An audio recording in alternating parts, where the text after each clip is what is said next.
Good morning, student. Last time we discussed about the zero of the polynomial,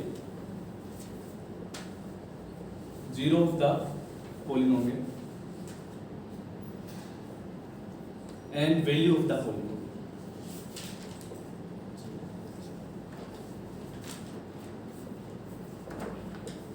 ये complete topic अपने कर चुके हैं। लास्ट टाइम 2.2 एक्सरसाइज अपनी कंप्लीट हो गई थी। मैं उसके आगे का पार्ट जो है आपको सोल्व कराने जा रहा हूँ। तो फर्स्ट बात करते हैं अपने रिमाइंडर थ्योरम। ये टॉपिक आपके सिलेबस में है नहीं। इस बार 30% जो सिलेबस है उसमें रिमूव कर दिया, तो ये रिमाइंडर थ्योरम जो है वो आपके हटा दी गई है सिलेबस से। लेकिन फिर भी मैं हल्का सा इसका बेसिक बता देता हूँ, क्योंकि आपके फ्यूचर के अंदर 10th क्लास के अंदर ये काम आने वाली चीज़ें हैं। हल्का हल्का बेसिक बताऊंगा। सबसे पहले बात करते हैं रिमाइंडर थ्योरम की। रिमाइंडर थ्योरम का मतलब होता है कि आपने किसी चीज़ में डिवाइड दे रहे हैं।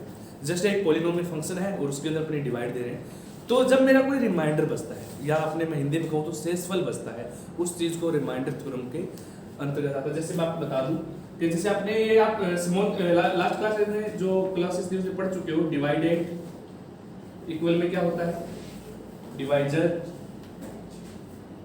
मल्टीप्लाई क्यूसेंट प्लस में रिमाइंडर।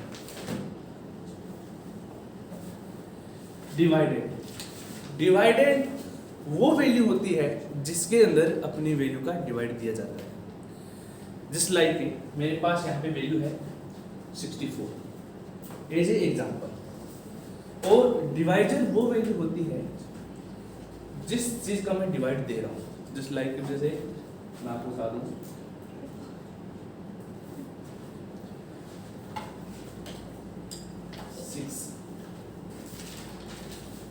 क्यूसेंट जो आपका आंसर आएगा, जैसे 64 के अंदर अगर आप 6 का डिवाइड दोगे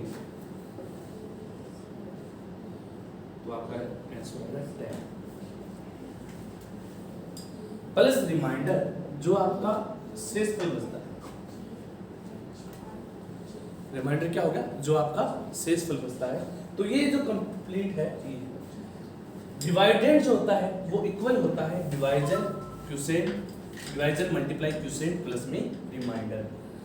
अगर मैं इसको मल्टीप्लाई करूं तो सेम वैल्यू मेरे पास आएगी 64 डिवाइडेड के इक्वल आएगी। तो ये रिमाइंडर थ्योरम है।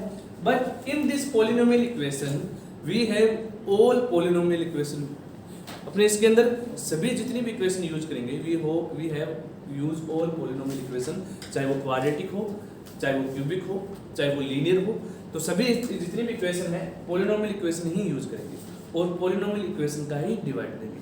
जस्ट एज एग्जांपल, मेरे पास एक इक्वेशन देती है, अपने बुक का इक्वेशन उठा लेते हैं। वैसे तो आपके सिलेबस में है नहीं, मैं फिर बता देता हूँ। तो आपके क्वेश्चन दिया हुआ है 3x² प्लस में x माइनस का 1। वो कह रहा है कि इसके अंदर डिवाइड देना है मुझे, डिवाइड देना है किस चीज का, x प्लस 1 का। ये आप 8th क्लास में कर चुके हैं। 8th क्लास में ये चीजें आपके आ चुकी हैं, अगर किसी ने नोट किया हो तो। डिवाइड देने का अगर मैं इसके अंदर डिवाइड दूं तो सबसे पहले मैं ये नोट करूंगा कि मेरे पास यहाँ पे क्या चाहिए, 3x²। फर्स्ट टर्म क्या है, मेरे पास 3x²। तो मैं इस x के साथ क्या मल्टीप्लाई करूं कि मेरे पास 3x² आ जाए। x तो मेरे पास है, x तो मेरे पास है। अब इसके साथ क्या मल्टीप्लाई करूं, इसके साथ मैं 3x का मल्टीप्लाई करूंगा तो ये 3x² हो जाएगा। तो मैं x प्लस 1 के साथ किसका मल्टीप्लाई करूंगा, 3x का। जब इसके साथ मल्टीप्लाई करेंगे तो ये हो जाएगा 3x², और इसके साथ मल्टीप्लाई करूंगा तो 3x। मतलब पहला मल्टीप्लाई मैंने क्या किया, 3x, मतलब 3x यहाँ पर आ गया, और जो मल्टीप्लाई करने पे जो आंसर आया मैंने यहाँ पे नोट कर दिया। अब अपने क्या कर देंगे, इसके साइन चेंज कर देंगे। साइन चेंज करने के बाद ये वैल्यू आपस में सब्ट्रैक्ट हो गई। सब्ट्रैक्ट हुई तो यहाँ पे क्या बचा, माइनस का 2x माइनस का 1। अब यहाँ पर x है और मुझे क्या चाहिए, माइनस का 2x। तो x तो है, मैं किस चीज का मल्टीप्लाई करूँ, x प्लस 1 के साथ। तो x प्लस 1 के साथ मल्टीप्लाई करूंगा 2 का, तो माइनस के 2 का। तो माइनस का 2 का मल्टीप्लाई करूंगा तो तभी तो माइनस का 2x होगा। तो माइनस के 2x का मल्टीप्लाई किया तो माइनस के 2x माइनस में 2, ये आपकी वैल्यू आ गई। तो ये माइनस का मैं यहाँ पे मल्टीप्लाई कर रहा हूँ, माइनस का 2, तो माइनस का 2x माइनस का 2, साइन चेंज कर दूंगा, प्लस माइनस आपस में सब्ट्रैक्ट हो गए, मेरे पास वैल्यू बची प्लस 1। ये आपका क्या बचा, ये आपका बचा रिमाइंडर। ये टॉपिक आपके सिलेबस से हटा दिया गया है, लेकिन जस्ट एग्जांपल मैंने आपको ये बता दिया है, टॉपिक मैंने करवा दिया है कि डिवाइडेड इक्वल में क्या होता है, डिवाइजर मल्टीप्लाई क्वोशिएंट प्लस में रिमाइंडर। तो ये टॉपिक है और ये टॉपिक फिर भी करके देख लेना, क्योंकि 10th क्लास में इससे रिलेटेड क्वेश्चन आएंगे। अब मैं चलता हूँ नेक्स्ट टॉपिक पे, factorization. Factorization, what is factorization? Factorization वो वैल्यू है जब अपने किसी भी पॉलिनोमियल इक्वेशन को अलग अलग पार्ट में डिवाइड करते हैं। अच्छा, पॉलिनोमियल इक्वेशन में आपको मैंने बताया था कि एक टर्म जो होती है उसके अंदर आपका कांस्टेंट भी होता है, उसके अंदर आपका वेरिएबल भी होता है और non negative integer just like a whole number वो भी होता है। तो जैसे आपके पास एक एग्जांपल है x², तो ये आपकी कांस्टेंट वैल्यू है, ये आपके वेरिएबल है और ये आपका नॉन नेगेटिव इंटीजर है या जिसको बोलो होल नंबर है। तो ये कंप्लीट क्या बनी, एक टर्म। जब 2 या 3 टर्म आपस में जुड़ जाती हैं तो एक इक्वेशन बनाती है, just like a polynomial equation. जैसे कि क्वाड्रेटिक इक्वेशन की बात करूं तो मैं क्या लिखूंगा, ax² प्लस में bx प्लस में c। लेकिन जब मैं इसके फैक्टर करूंगा, जब मैं इसको ब्रेक करूंगा, इसको अलग अलग पार्ट में डिवाइड करूंगा, तो अपने उसके बारे में पढ़ेंगे कि फैक्टराइजेशन जो होता है वो कितने टाइप का होता है। 1 बाय 1 अपने सोल्व करेंगे। तो फर्स्ट जो फैक्टराइजेशन है मैं यहाँ पे लिख देता हूँ। फर्स्ट जो फैक्टराइजेशन होता है, फिर फैक्टराइजेशन का मेथड बता रहा हूँ मैं आपको। फर्स्ट जो फैक्टराइजेशन होता है वो होता है by common method, by common method. Second factorization होता है, फैक्टर थ्योरम अपने यूज करेंगे। थर्ड फैक्टराइजेशन होता है middle term factorization, middle term का फैक्टराइजेशन करेंगे या middle term splitting. Number 4 last by identities, अपने आइडेंटिटीज यूज करेंगे। तो ये 4 मेथड है किस चीज के, फैक्टराइजेशन। फर्स्ट करते हैं बाय कॉमन मेथड। मेरे पास एक इक्वेशन दी हुई है, एक पॉलिनोमियल इक्वेशन है, तो मैं सबसे पहले उसके अंदर ये फाइंड करूंगा कि मेरा कुछ कॉमन आ रहा है या नहीं आ रहा। एक चीज हमेशा नोट करें कि जो भी चीज आपके इक्वेशन में दे रखी है, जैसे लाइक ए 6x प्लस में 2, एक सिंपल है, एक लीनियर पॉलिनोमियल इक्वेशन है ये। अगर मैं इस चीज के फैक्टर को, मुझे कहते हैं इस चीज के फैक्टर करना है, तो सबसे पहले मुझे ये देखना है कि क्या इस इक्वेशन के अंदर से कोई कॉमन आ रहा है या नहीं आ रहा। तो इसमें से क्या कॉमन ले सकता हूँ, 2 कॉमन ले सकता हूँ। 2 कॉमन लिया क्या बचा, 3x प्लस में, तो मेरे कौन सा फैक्टर हो गया, एक 2 हो गया और एक हो गया 3x प्लस में। ये होता है कॉमन मेथड। अच्छा, कॉमन मेथड के बहुत सारे एग्जांपल मैं आपको करवाऊंगा, आपको देखना। जस्ट लाइक मेरे पास एक एग्जांपल दिया हुआ है, 3x a प्लस में b प्लस a प्लस में b 6y। मेरे पास ये पॉलिनोमियल इक्वेशन दे दी। इस इक्वेशन को मुझे सोल्व करना है, तो मैं सबसे पहले ये देखूंगा क्या इस जो 2 टर्म है, एक टर्म ये है, एक टर्म ये है, दोनों टर्म में से क्या कोई फैक्टर कॉमन आ रहा है। तो सबसे पहले मेरे कॉमन क्या आ रहा है, a प्लस b। तो सबसे पहले मैं लिखूंगा a प्लस में b, जो बचेगी चीजें वो लिख दूंगा 3x प्लस में 6y। ये आपके फैक्टर हो गए, ये टुकड़े हो गए। एक हो गया a प्लस b, दूसरा फैक्टर कौन सा हो गया 3x प्लस में 6y। ये जो मेथड होता है वो होता है common method, factorization by common method. कोई भी अपने फैक्टर करना है तो सबसे फर्स्ट इंपॉर्टेंस ये है कि अपने उस पॉलिनोमियल इक्वेशन के अंदर ये चेक करेंगे क्या वो कोई चीज कॉमन दे रहा है, क्या उसके अंदर कोई वैल्यू कॉमन आ रही है। अगर कॉमन नहीं आ रही है फिर अपने नेक्स्ट स्टेप यूज करेंगे। चलो एक और एग्जांपल दे देता हूं कॉमन का।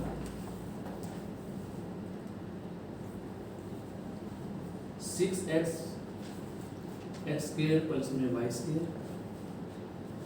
4x x² plus y²।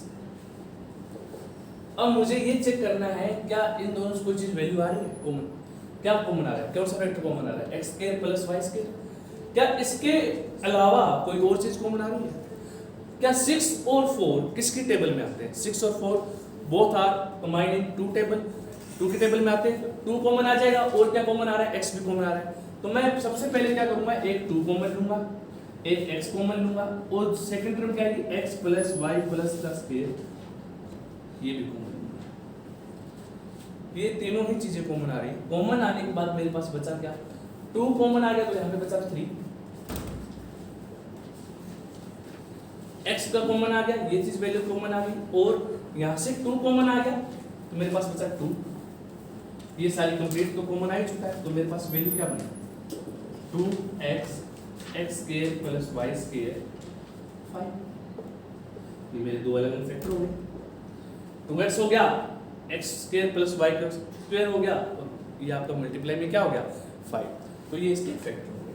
ये जो मेथड था ये कॉमन मेथड था। कोई भी वैल्यू है, कोई भी पॉलिनोमियल इक्वेशन है, आपको सबसे पहले ये फाइंड करना है क्या उस इक्वेशन में कोई वैल्यू कॉमन आ रही है या नहीं आ रही। अगर कॉमन आ रही है, कॉमन ले लो, ऑटोमेटिक वो अपनी इक्वेशन ऑटोमेटिक सोल्व हो जाएगी।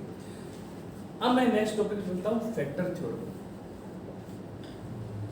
ये आपके सिलेबस में नहीं है, लेकिन फैक्टर थ्योरम की बात करूं मैं थोड़ा सा हल्का सा बता देता हूं कि जब अपने अच्छा जीरो ऑफ द पॉलिनोमियल क्या था, जीरो आपने लास्ट टाइम पढ़ा, जीरो ऑफ द पॉलिनोमियल कि अगर मैं एक ऐसे पॉइंट, एक वो पॉइंट जिसमें पॉलिनोमियल इक्वेशन में रखने के बाद उसकी कंप्लीट पॉलिनोमियल वो क्या हो जाता है, जीरो हो जाता है, तो वो था zero of the polynomial. Same condition में यहाँ पे अप्लाई करूंगा। मेरे पास एक ऐसा पॉइंट दे रखा है, अगर उस पॉइंट को मैं पुट कर दूं तो पुट होने के बाद वो वैल्यू क्या आ जाएगी, जीरो आ जाएगी, तो वो उसका फैक्टर है। जस्ट लाइक एक एग्जांपल देता हूं मैं आपको। पहले मैं एक पॉलिनोमियल इक्वेशन लिख लेता हूं।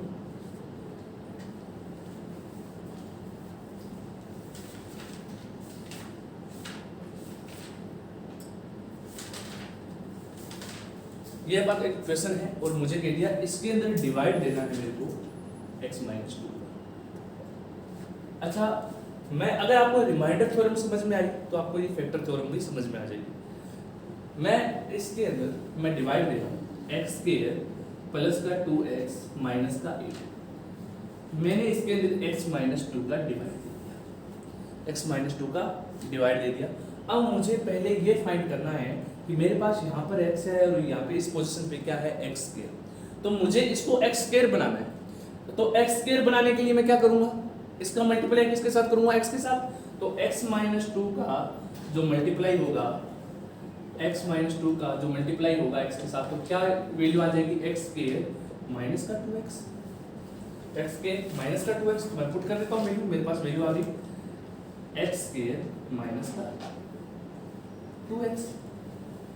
अब मैं यहाँ पे साइन को क्या कर दूंगा, चेंज कर दूंगा, x स्क्वायर से x स्क्वायर क्या हो जाएगा, कैंसिल हो जाएगा। मेरे पास वैल्यू बचेगी 4x माइनस का 8।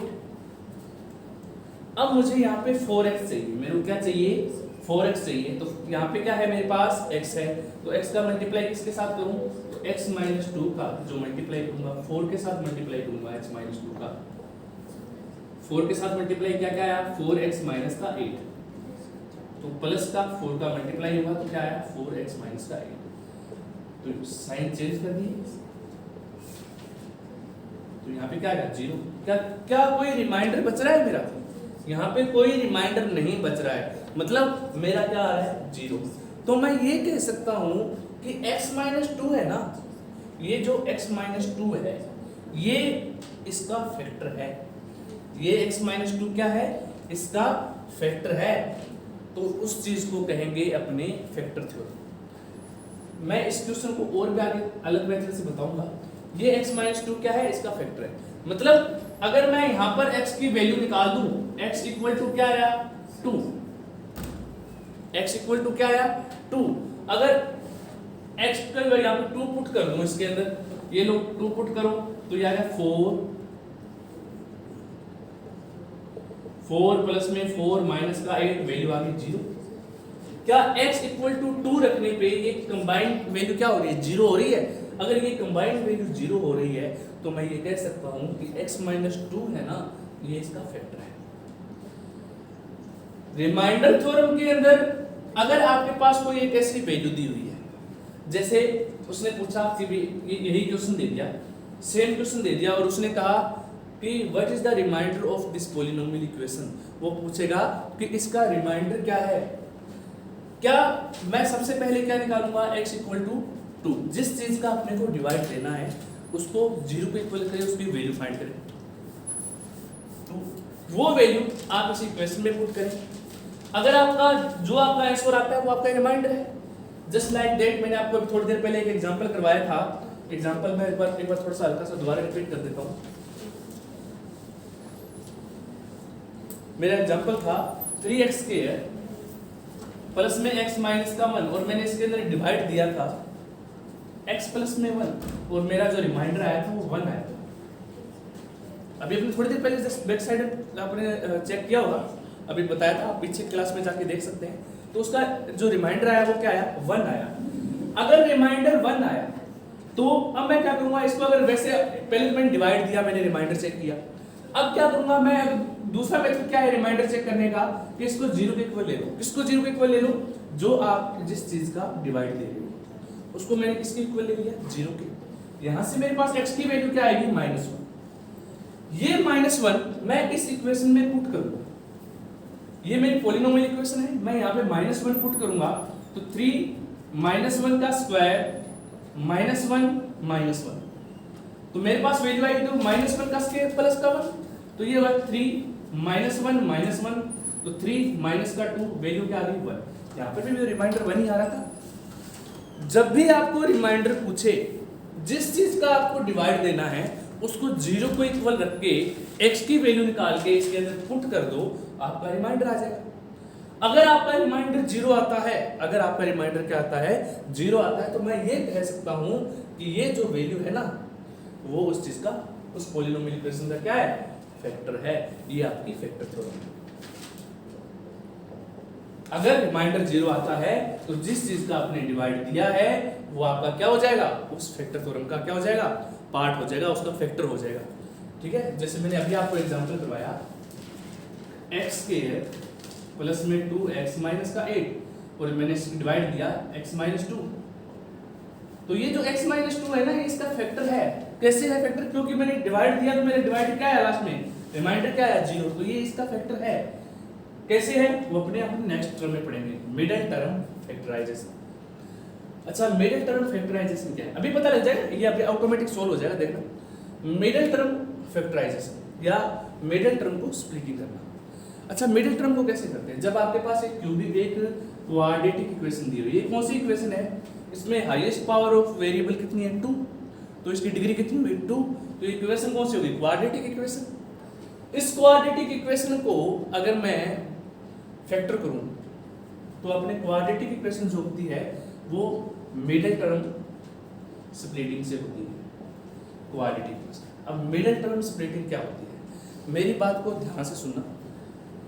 मिडिल टर्म स्प्लिटिंग का एक रूल होता है कि फर्स्ट टर्म और लास्ट टर्म का मल्टीप्लाई, फर्स्ट टर्म और लास्ट टर्म का मल्टीप्लाई, हाँ जी, फर्स्ट टर्म और लास्ट टर्म का मल्टीप्लाई कितना हो गया, ये माइनस का 8 है, ये प्लस का x² है, अगर मैं इन दोनों को मल्टीप्लाई करूंगा तो क्या आएगा, माइनस का 8x²। मेरे पास के वैल्यू क्या है, माइनस का 8x²। अब मुझे इसके ऐसे दो टुकड़े करने हैं 2x के, कि मैं अगर उनको ऐड करूं तो 2x आ जाए, अगर उनको मल्टीप्लाई करूं तो माइनस का 8x² आ जाए। कैसे, x², इसको मैं इस तरीके से लिखूंगा, माइनस का 2x प्लस का 4x माइनस का 8। अच्छा, 2x को मैं ऐसे लिखता हूँ क्या, माइनस का 2x प्लस का 4x। देखो 4x प्लस का है, ये माइनस का 2x है, अगर मैं इसमें से इसको सब्ट्रैक्ट करूंगा तो मेरे पास वैल्यू क्या आएगी, प्लस का 2x आएगा। इन दोनों को ऐड करने पे या सब्ट्रैक्ट करने पे मेरी वैल्यू क्या आ रही है, प्लस का 2x आ रही है। अब इन दोनों को मल्टीप्लाई करो, मल्टीप्लाई करेंगे तो माइनस का 2x और प्लस का 4x, तो 4 2 जा 8 x² माइनस का, तो क्या हमारे माइनस का 8x² आ गया। देखो इन दोनों को मल्टीप्लाई किया तो इन दोनों के मल्टीप्लाई के क्या आना चाहिए, इक्वल आना चाहिए। आ रहा है कि नहीं आ रहा, माइनस 8x²। मतलब मैं ये कह सकता हूं कि जो बीच की टर्म है ना, मिडिल टर्म, उसको मुझे इस प्रकार से ब्रेक करना है कि अगर मैं उसको जोड़ूं या सब्ट्रैक्ट करूं या उसको ऐड करूं, कुछ भी करूं तो मेरा सेम वैल्यू बने। लेकिन जब उसको ब्रेक करने के बाद मल्टीप्लाई करूं उन दोनों वैल्यूज को, तो मेरा फर्स्ट टर्म और लास्ट टर्म के मल्टीप्लाई के क्या आना चाहिए, इक्वल आना चाहिए। वो होता है मिडल टर्म स्प्लिट। अच्छा, मैंने इसको ब्रेक कर दिया, मेरे पास वैल्यू क्या है, मैंने 2x को ब्रेक किया, मेरे पास वैल्यू क्या है, माइनस का 2x प्लस का 4x। अच्छा, अब मैं क्या कर लूंगा, बाय कॉमन मेथड इन दोनों से कॉमन लूंगा। कॉमन लूंगा तो क्या आएगा, x, इन दोनों से कॉमन है, x कॉमन आएगा तो यहाँ पे क्या बचा x, यहाँ पे x कॉमन आएगा क्या बचा 2। अच्छा, इन दोनों से कॉमन क्या लूंगा, इन दोनों से कॉमन लूंगा 4 कॉमन आ रहा है, क्या बचेगा x, 4 2 जाए x माइनस 2। जो कॉमन मेथड हुआ, अब यहाँ पे कॉमन मेथड लगा दो, कॉमन वाली वैल्यू वाला लिख लो, x माइनस का 2 और अंदर क्या बचा आपके पास x प्लस का 2। तो ये x माइनस 2 जो है, ये x माइनस 2 जो है क्या इस क्वाड्रेटिक इक्वेशन का फैक्टर बन रहा है। मैंने इसी के तो टुकड़े किए हैं, कौन कौन से दो टुकड़े हैं, x माइनस 2 और x प्लस का 4 आया भी नहीं आया, x माइनस का 2 भी आया और x प्लस का 4 भी आया। तो ये जो आपके फैक्टर आए हैं x माइनस 2, x प्लस 4, ये इसके फैक्टर हैं। और मैंने यही तो बताया था कि अगर x माइनस 2 इसका फैक्टर है, मैंने x माइनस 2 का तो डिवाइड दिया था, अगर x माइनस 2 का डिवाइड दिया तो मेरे पास रिमाइंडर क्या आया था, 0 रिमाइंडर आया था। मतलब अगर x माइनस 2 इसका फैक्टर है तो इसके अंदर अगर मैं डिवाइड दूंगा x माइनस 2 का, तो मेरा रिमाइंडर क्या आएगा, 0 आएगा। अगर x माइनस 2 इसका फैक्टर नहीं होता तो मैं x को डिवाइड देने पर इसका रिमाइंडर 0 नहीं आता। ये था आपका मिडिल टर्म स्प्लिटिंग और फैक्टर थ्योरम। लास्ट है आइडेंटिटीज। आइडेंटिटीज के बारे में आपके बुक के अंदर दे रखी है, उसका डिस्क्रिप्शन हम अपने बाद में पढ़ेंगे, उनका देख लो। आइडेंटिटीज थोड़ी सी बता देता हूं जो आपके लिखी हुई है। एक तो है x प्लस वाई का होल स्क्वायर, तो ये हो गया x स्क्वायर प्लस में 2x प्लस में y का स्क्वायर। एक है x माइनस वाई का होल स्क्वायर, तो x स्क्वायर माइनस का 2x प्लस का y का स्क्वायर। एक है x स्क्वायर माइनस का y square, x plus y, x minus y। ये आइडेंटिटीज आप स्मॉल क्वेश्चन जो बैक क्लासेज है उनके अंदर पढ़ चुके हो आपको बस उनका रिवीजन करना है। आपकी बुक के अंदर सारी आइडेंटिटीज दी हुई है, उन्हें आप देख सकते हैं। तो मिलते हैं नेक्स्ट क्लास में गाइस, टेक केयर। आज तब तक के लिए जो आपको वर्क दिया है उसके करते रहें, और जो भी कोई प्रॉब्लम है, एनीवन कोई भी डाउट है तो आप मुझे अपने पर्सनल नंबर पे या कॉन्टैक्ट पे मुझे मैसेज कर सकते हैं। Take care.